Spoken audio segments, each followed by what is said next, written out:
رسول الله صلی الله علیه وسلم یو ورځ جبرائیل علیه السلام نه پوښتنه وکړه چې ته چې پیدا شوې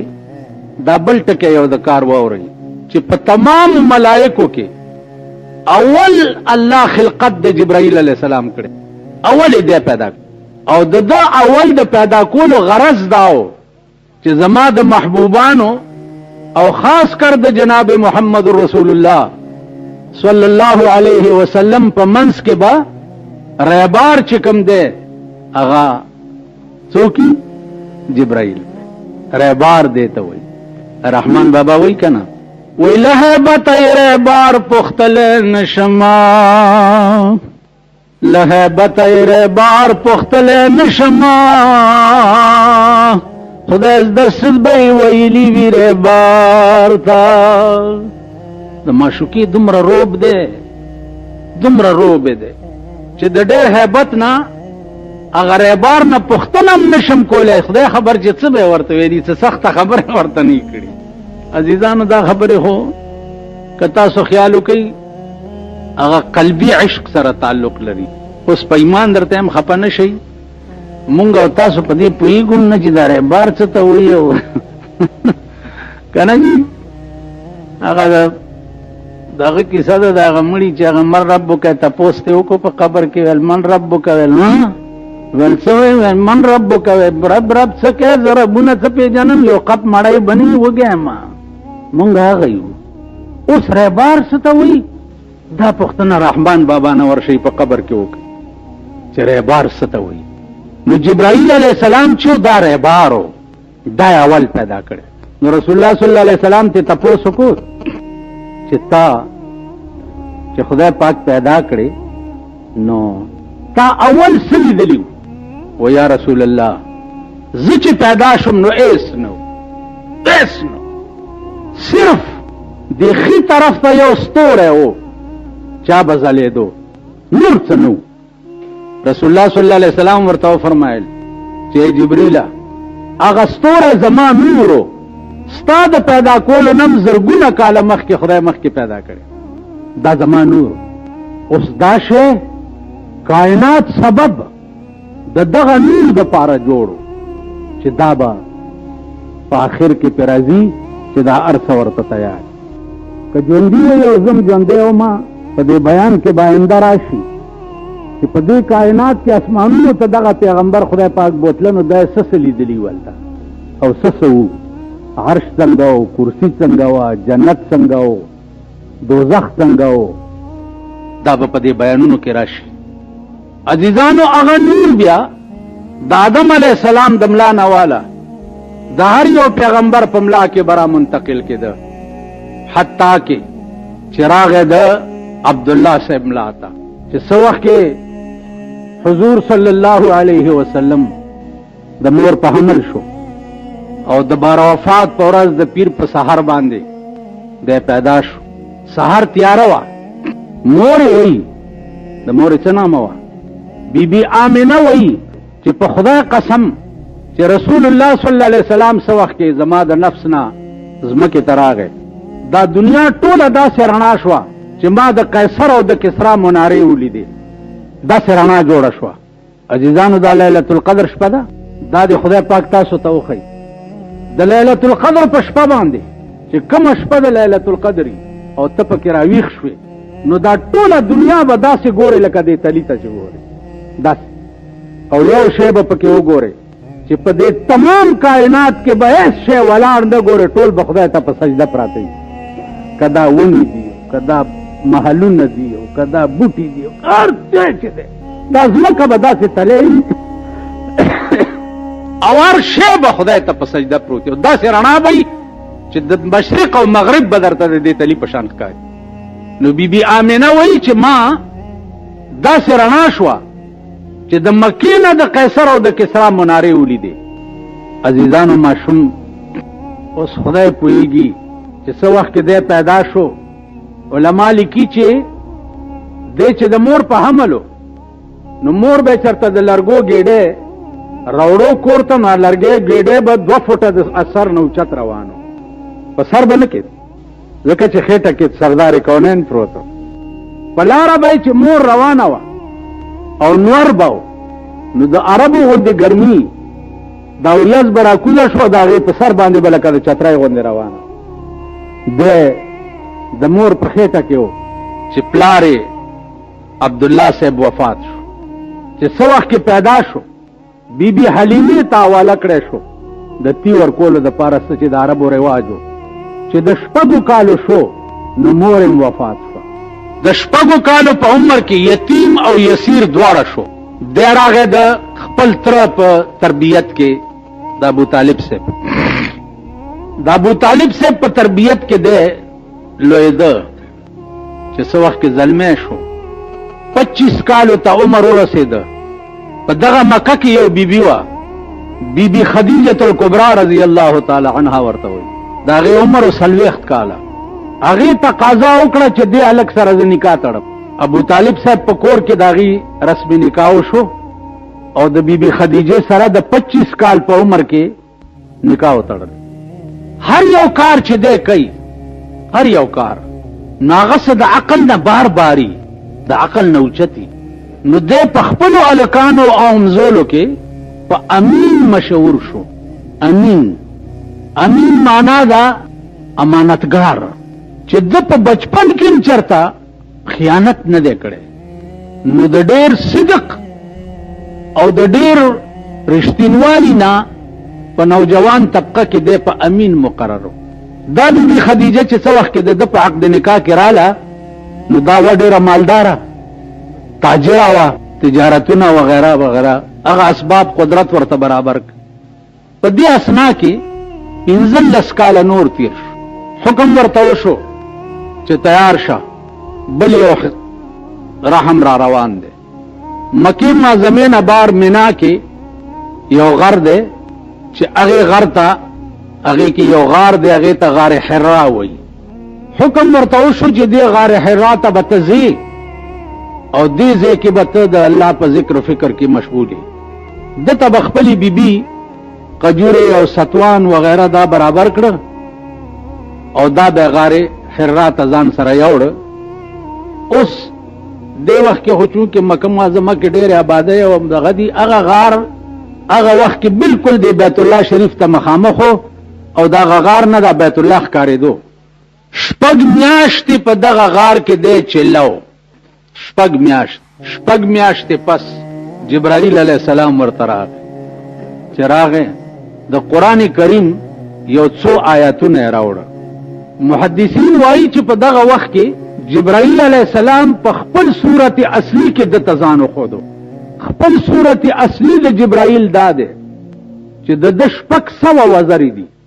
او په هر یو وزر باندې قل هو الله احد لیکلی اوس قل هو الله احد خدا شی دی چې ماشومانو ته یاد وي خو پوهېږې پې چې قل هو الله احد کې کوم زور دی هغه زور درته زه ویلی نه شم او رسول الله صلی الله علیه وسلم ته نبوت راوړو هغه نبوت د دې دواړو اوږو په دې منځ کې د کونترې د اګۍ عمره یو مهر ولګول او د قرآن کریم دا آیاتونه راوړه چې اقرا بسم ربک الذی خلق خلق الانسان من علق اقرا بسم ربک الذی خلق خلق الانسان من علق حضور علیہ السلام دا ولست او د غار حرا نه راکوشو او کور ته راغی کور ته چې راغی بیبي خدیجې ته وایي چې زمینونی ما باندې شړای واچوا بړستن را باندې واچوا د کدی ونیوم ځکه چې جبرائیل په صورت اصلي کې لیدلی و نو هیبت پې راغلی و اوس بیبي خدیجې ته ګوره او ورته څه وایي او ورته وایي و یا رسول الله ته به نه یې نیولی او ما په ځان هیبت راوله ستا د تمامو حرکاتو سکناتو نه دا معلومیږي چې الله به تا نه څه ډېر لوی کار علي الله بیبي خدیجه لا مسلمان هم نه ده خبر هم نه ده اسلام پیژنیم نه نوم هم نه ورځي او پیغمبر ورته وایي چې زملوني ما په شړۍ کې پټ کا هغه ورته وایي چې ته به هیبت نشته ستا د چال چلن نه ما دا پته لګولې او اندازه لګولې چې الله به تا نه څه ډېر لوی کار علي. نن که زمونږ او ستاسو ښځې مسلمانانې نه دي نو پې څه ووایي په ایمان مونږ ته به ښځې داسې ووایي یا زمونږ د ښځو مازغه به دا کار وکړي. پرون راته چا وایي چې دا زمونږ د صوبې نوی وزیر اعلی چې راغی ټول بایسکوپونه یې بند کړل. مال چې دا خو ډېر ښه کار وشو. وی چې په هزاره کې هم بند کړه او دلته هم ټول بند کړه. مال دا خو ډېر ښه کار وشو. وی سر به مهر یې کړ او سیل یې کړه. ما ورته وی چې دا خو ډېر ښه کار دی، خدای دې نورم توفیق ورکړي چې دا وی سی آرونه او بلو پرنټونه چې دي چې دا هم سر به مهر کړي. خدای دې دا توفیق هم ورکړي. خو دا توفیق دې خدای ورکړي چې دا ښځې هم سر به مهر کړي. زما په خبره پوهېږئ؟ ټول ګند یې ښځو په پاکستان کې اچولی دی. دا دعا وکړئ چې دا ښځې هم سر به مهر کړي او اعلان وکړي چې خبردار چې ښځه بار ونه ګورم. لکه په کابل کې طالبانو اعلان کړی چې که ښځه بار راووته خپې پې ماتې کوي. خو د طالبانو نه ښځې داسې یارېدلي چې څوک بار نه راوځي. او ښځه ډېر ظالم بوټی دی چې لږ د یارې خبره واوري بیا نږدې نه راځي. دلته یو کال دا پراپېګنډه شوې وه چې یو ګوربیجو راوتی دی ښځو نه پوزې خوري. ګوربیجو ښځو نه پوزې خوري. په خدای باور کې دې ځای نه تر صدر پورې مال روډ، فورډ روډ، صدر روډ دا ټول بازارونو کې وګرځېدم. د دوایي لپاره ښځه نه ښکارېده. هلکه دا څه چل دی؟ ویل ګوربیجو راوتی ښځو نه یې پوزې وخوړې. لا به پکې دا آواز وشو چې یو پوزه د صدر کې هم د ښځه نه وخوړه. پکې دا چې خار کې هم د یو کور باندې ورټوپ کړی او یو ښځې نه یې پوزه وخوړه. اوس که خیال وکړئ د ښځو دا سپېږمې پټې کړي دا هغه چل دی. تاسو ګورئ ورته نور روانې یار سې بربنډي خو دا سپېږمې داسې چل کړي دلته ځکه چې ګوربیجو نه یاري. نو مال چې دته د خدای دا توفیق هم ورکړي چې دا ښځې سر به مهر کړي. ټول ګن په پاکستان کې ښځو اچولی دی. ښځو قسم په خدای دی چې خره نه ده خره داسې بېمینته به درته میلاو نه شي لکه ښځه چې نن په پاکستان کې بېمینته درته میلاویږي. وایي په ایمان ډکه نه ده. خرې له چې ورنږدې کېږي نو هم د دې خوف به دې وي په ډه کې چې په لته مې ونه وایي. دا یاره به دې وي که نه چې په لته مې ونه وایي. او دا ښځې خو لتې نه وایي. داسې بېمینته لکه خره نه میلاویږي لکه ښځې چې میلاویږي. نو د پاکستان دی خدای د نواز شریف د حکومت دې طرف ته خیال کی چې دا ښځې سر به مهر کی چې بغیر د ضرورت نه به ښځه د کور نه بار نه روځي او که راووته نو خپې پې ماتې کوي. اصلي شی دا دی. سینماګانو زه په خپل ځای کې خیره مقدم کوم چې دا ډېر ښه کار د قوم بچي ټول تباه شو په بلو پرنټونو دوکانونو کې. تباه شو که نه؟ د قوم بچي تباه شو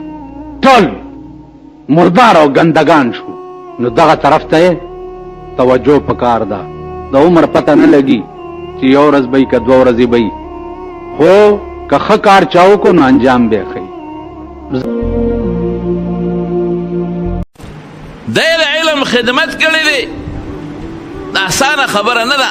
خلک وایي مولیانو څه کړي دي. مې لکه که پټې اړول غواړي هغه چل نه راځي. که ګني کرل غواړي واقعي دغه چل مولیانو نه دی کړی.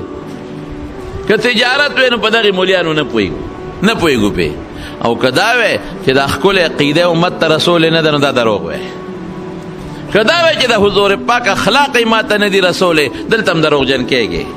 که دا وی چې د پیغمبر د ژوند نقشې ما ته نه ده را رسولې دلته هم دروغجنې بیا. د رسول الله مبارک د زندګۍ ټوله نقشې ما ته را رسولې ده او خوارې یې ډېرې زیاتې کړې دي دومره چې د حد نه وتی.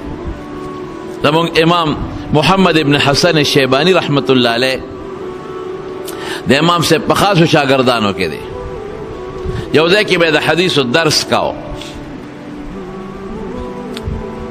نو هغه بل کلي کې چا ورته وی چې صاحب دلته مونږ له راځو مونږ ته هم درس کاوه. امام محمد صاحب ورته وی چې ما ته دومره فرصت نشته زه خو دلته د حدیثو درس کوم. وی مونږ به دله یو اعلی اسوالو او تا به په ډېر زر را رسی او زر به دې واپس رسی. خو دلته هم درس کوه هلته هم درس کوه. امام محمد صاحب مجبور که چې زه خیر دی ټیک ده 2 دایه به درسي او فایده به مخلوق ته ډېره ورسي. هسې یې والا واغېست. امام شافعي صاحب راغی امام محمد صاحب ته وی صاحب ما ته لږ غوندې حدیث شروع کړه او درس راته شروع کړه ما ته څه وښایه امام محمد صاحب ورته وی نه وی هلته چې خیم هلته کښېنه یا هغه بل کلي کې خیم هلته کښېنه وی نه صاحب ما ته ځان له څه نوي څیزونه وښایه د هغې درس او د دې درس نه علاوه وی دومره وخت را سره نشته دې وخت امام شافعي راکوټې چڼې چې تاسو ورته وایه پوټې نه دی امام محمد صاحب ورته وی دومره وخت را سره نشته امام شافعي صاحب ورته وی وخت به ځان له زه پیدا کړم امام محمد صاحب ورته وکتل وی ځان له څنګه وخت پیدا کې ټیم کم دی دلته درس هلته درس او په لاره مزل وی صاحب زه ځان له وخت کېشم خو ته اجازت راکړه وی کم ځای وخت وباسې وی ته چې د دې کلي نه هغه کلي ته ځې او بیا واپس راځې نو زه به په دې لاره ستا د اس واګي ونیسم د سره منډه به وام دې وخت کې راته ښایه امام شافعي رحمت الله علیه د علم لویه حصه د امام محمد صاحب نه په تلو او په راتلو کې زده کړې ده دې طرف نه به روانو او واپس چې به راته هغه به لګي حدیث به یې ورته ښودل او ده به اورېدل د 14 کالو په عمر کې د امام شافعي صاحب نه خدای پاک عالم جوړ کړی دی 14 کالو په عمر کې دا خوارې کړي دي دا آسان کار نه دی زه اکثر وایم باباجي به زمونږ خبره کوله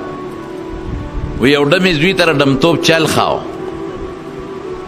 نو هغه هلک چل نه زده کاو نو دا ډمه ورته وی سم شه چل زده کا ګنې په داسې غم به دې واړم په داسې غم چې تر مرګه پورې به ته خلاص نشې په داسې غم به دې واړم چې تر مرګه پورې به ته خلاص نشې نو چا ورته وی دا څه غم دی وی طالب کومې علم پې زده کوم نو وی دې نه سړی نه خلاصېږي وی نه چې کله دې طالبي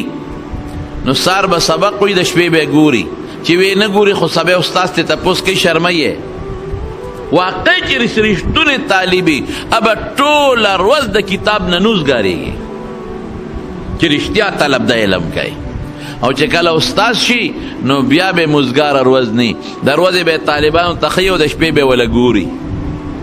حقیقت دی د علم نه اوزګارېدل نشته قطعا د علم اوزګارېدل نشته ما ته مخکې ورځو کې یو سړي د مردان نه ټلیفون وکړ ما ته یې وویل چې یاره زما یو کار دی زه درځم چې ما سره کار له لاړ شي نو ما ورته وویل چې بچې زه خو نوزګار یم زما خو ډېر فارغ نه یم که څه کار د جمعې په ورځ راشه سار کې اوزګار یم او زه خو نه یم فارغ داسې وایي ته نه یې اوزګاره تعجب یې وکړم مې نه زه نه یم اوزګار نو ته څه کوې د هغه دا خیال و چې جمعه کې د جومات کې امامتي رو بس بیا به بشیر جان سره یې ګوته نیولې او ګرځي به ورسره اوزګار به دغسې ګرځي او که نه بس امامتي را خو ما سهار نه ماسپښین پورې ډېر لوی ټایم دی پکې نو وایي ته څه کوې مې که زما نه خبر شوې که نه توبې به وباسې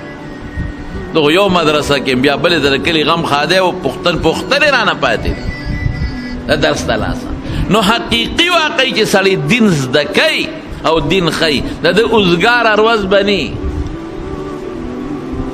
بلکل به اوزګاره ورځ نه زموږ باباجي چې کله بیمار شو درس یې پرېښود نور یې کولی نه شو نو زه سعودي نه مې تللی وم نو هغه ما له امام د کعبې مبارکې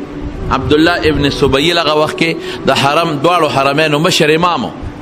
امام الحرمین او د بیت الله امامو نو هغه سره ملاقات شو نو هغه ماله یو څو کتاب راکړل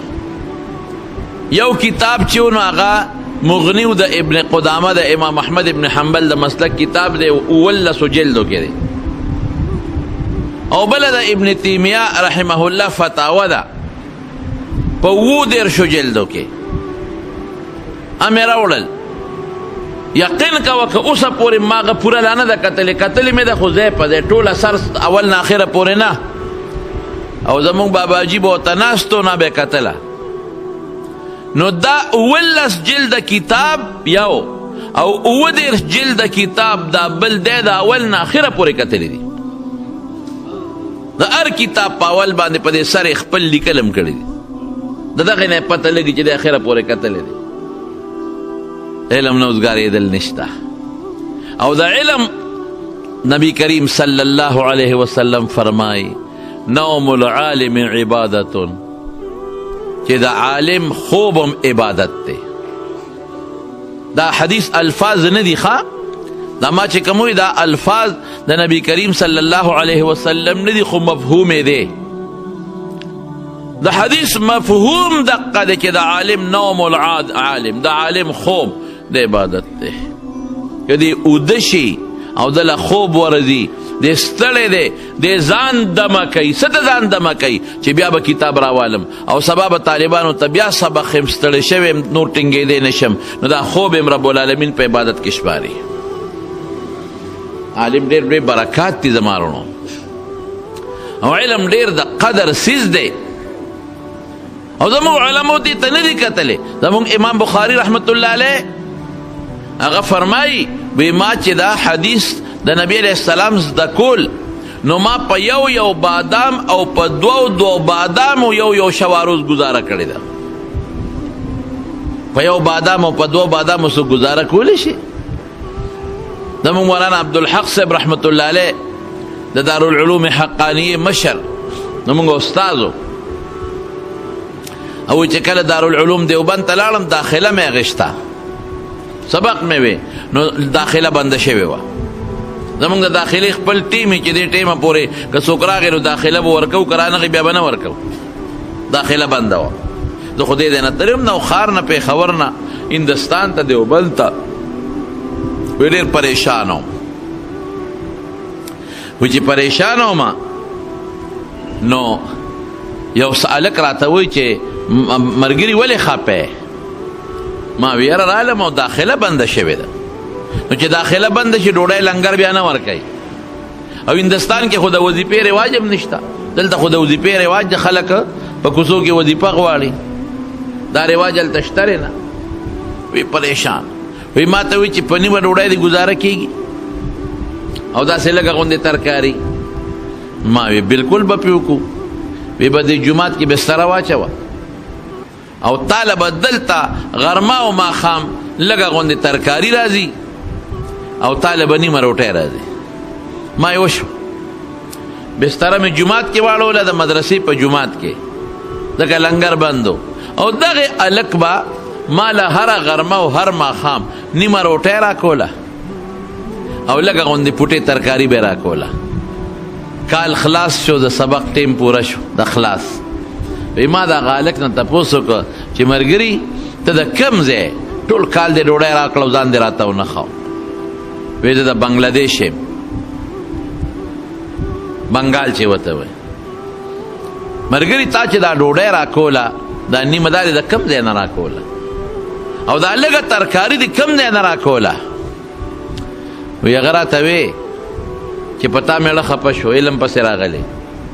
نو ماله د مدرسې د لنګر نه یو ډوډۍ مقرر وه او لږه غوندې ترکاري وه نو خپله مې د سره نیموله نیمه مې په تا وخوړه نیمه مې په خپله وخوړه او هغه ترکاري به مې نیموله نیمه مې په تا وخوړه نیمه مې په خپله وخوړه داسې به څوک وکړي زه یم د هغې بنګالي هر څوک چې دی اوس به یا جمدي وي یا به مړي ممکن د مړ به د هغه به په جنت کې څومره لوی مقام وي چې د هغه په نیمه ډوډۍ او د هغه په 2 قاشوغې ترکارۍ خدای پاک شیخ الحدیث مولانا عبدالحق صاحب جوړ کړ څومره لوی سړی ته خدای پاک جوړ کړ